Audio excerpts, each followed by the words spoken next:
पहले वर्दी थी, अब बस वर्दी का रंग बदल गया है। यहाँ पे भी वर्दी ही है एक तरीके की।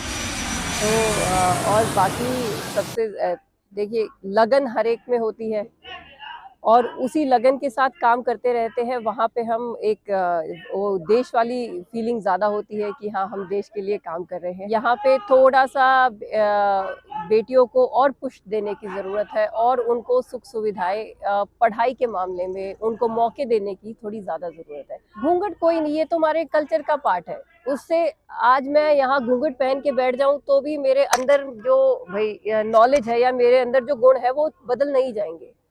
तो घूंघट होना ना होना कोई फर्क नहीं पड़ता, वो आपकी सभ्यता के हिसाब से है। जहाँ पे आप रहो वहाँ उसके हिसाब से हो जाओ। अगर हमारे पास भी जो लेडी गार्ड्स काम करने आती है अपने घर में तो घूंघट में रहती है, बट बाहर जब आ रही है काम करने के लिए तो वो यूनिफॉर्म पहन के आ रही हैं। तो घूंघट ऐसा नहीं है कि घूंघट कोई बाधा डालता है। अगर आप गाँव में रह रहे हैं तो उसके वेशभूषा के हिसाब से आप घूंघट लीजिए, लेकिन उस घूंघट को आप उसको की लक्ष्मण रेखा मत बनाइए कि नहीं अब आप कुछ काम नहीं कर सकते। ठीक है, आप उसको आगे बढ़ने के मौके भी दीजिए और जैसा जो जहाँ का रहन सहन है वो सब फॉलो होगा ही। पहले आप ये सोचिए कि आप क्या करना चाहते हैं, उस लक्ष्य को एक बार जब आप डिसाइड कर ले तब आप उसके प्रति मेहनत कीजिए। हो सकता है पहले चांस में आपको सफलता ना मिले, लेकिन उससे आपको बिल्कुल भी हताश नहीं होना है। उस पहली असफलता से सीख के ही आगे बढ़ना है और अच्छा करना है अगली बार। अगर हो सकता है कि आप जो कोशिश करते जा रहे हैं, जिस तरफ आप जा रहे थे वो ना हो के कोई और अच्छी चीज़ हो जाए। तो इसीलिए अपनी कोशिशें कभी ना छोड़ें, अपनी कोशिश जारी रखें। आपको वो लक्ष्य जो आपने चाहा है या उससे भी कोई अच्छा लक्ष्य ज़रूर मिलेगा।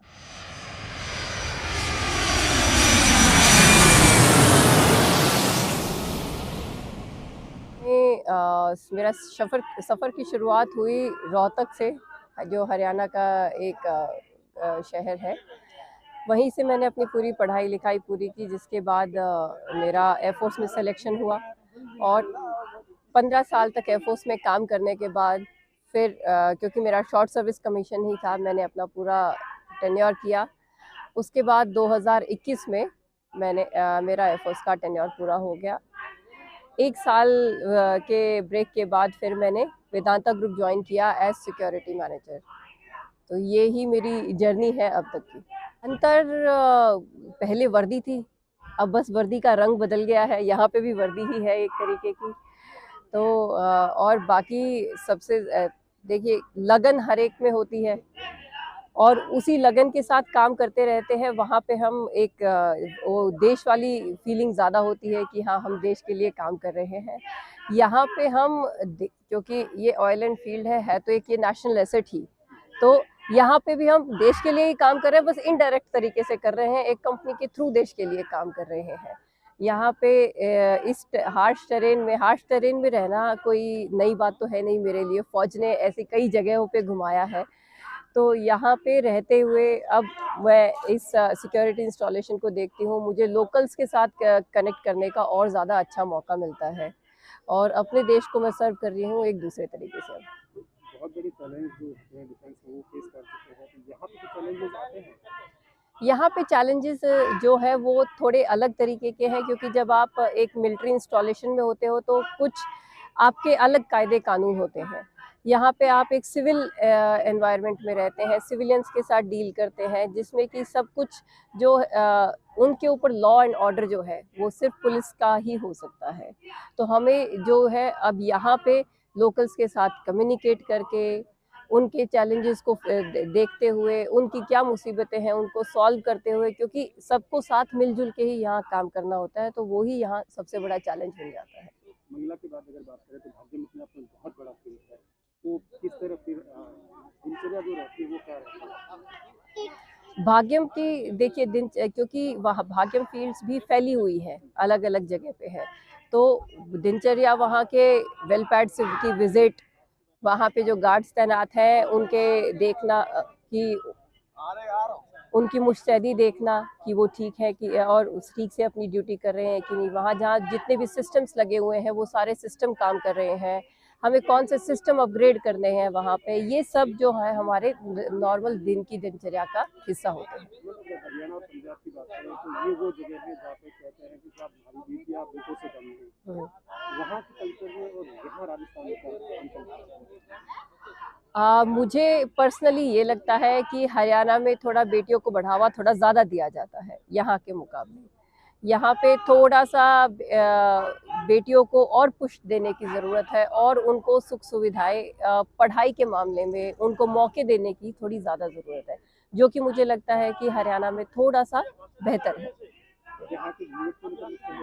यहाँ के घूंघट कोई नहीं, ये तो हमारे कल्चर का पार्ट है। उससे आज मैं यहाँ घूंघट पहन के बैठ जाऊं तो भी मेरे अंदर जो भाई नॉलेज है या मेरे अंदर जो गुण है वो बदल नहीं जाएंगे।